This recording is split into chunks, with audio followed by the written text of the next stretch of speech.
तो कणा त्याच्या काळजात सुद्धा लाजाळूची संवेदना, त्याची पहाडाची छाती, त्याचे हृदय गुलाब, अरे त्याच्या घामाच्या धारांना हिऱ्या मोत्याचा रुबाब. बाप तलवार ढाल, बाप पेटती मशाल, अरे बाप जागतो म्हणून घर झोपते खुशाल. काय असतो बाप?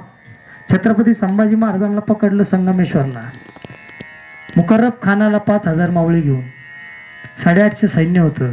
खबर दिली होती मेवणीने गणोजी शिर्केने औरंगजेबाला. त्यांनी सांगितलं संभाजी महाराज संगमेश्वरला आहे. खबर का दिली? त्याला वतन नव्हतं दिलं म्हणून दिली. आणि मग महाराज त्यांनी सांगितलं पकडा पण मारू नका माझ्या मेवण्याला. औरंगजेबाने सांगितलं आम्ही गद्दार लोकांकडून खबरा घेतो, सल्ले नाही. काय घेतो? खबरा घेतो, फक्त सल्ले नाही. आता ती जगतीन हा विषय सोडून दे. 5000 सैन्यांनी वेढा दिला आणि महाराष्ट्राचा राजा बाप आहे का? बाप. बाप तलवार ढाल, बाप पेटती मशाल, अरे बाप जागतो म्हणून घर झोपते कुशाल. महाराज बाप काय असतो? महाराज पकडलं संभाजी महाराजांना. 850 सैन्यांनी 5000 सैन्याला टक्कर दिली, पण 850तलं कुणी शिल्लक राहिलं नाही. राजे छत्रपती संभाजी मुघलांच्या तावडीत सापडले.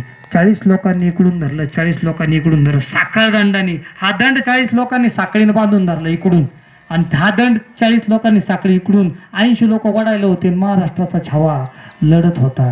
आणि मुकर्रब खान समोर आला आणि छत्रपती संभाजी महाराजांची नजर खाली गेली. बाप आहे का? नजर खाली गेल्यानंतर मुकर्रब खान म्हणे जी नजर औरंगजेबासमोर झुकली नाही, जी नजर कोणाच समोर झुकली नाही संभाजी, ती नजर माझ्यासमोर झुकली. तुमची नजर खाली जात नाही, गेली नाही आजपर्यंत, आज कशी गेली? एक वाक्य संभाजी महाराज म्हटले, मुकर्रब आज जर महाराष्ट्राचे राजे,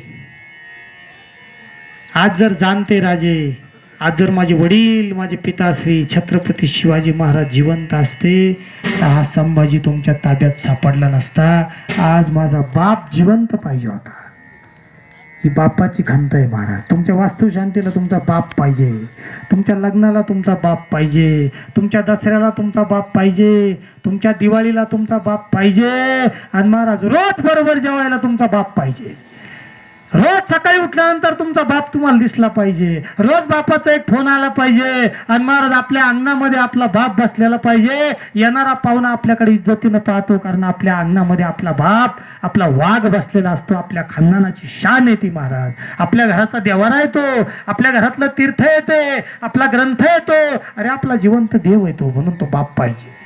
बाप तलवार ढाल, बाप पेटती मशाल, बाप जागतो म्हणून घर झोपते खुशाल.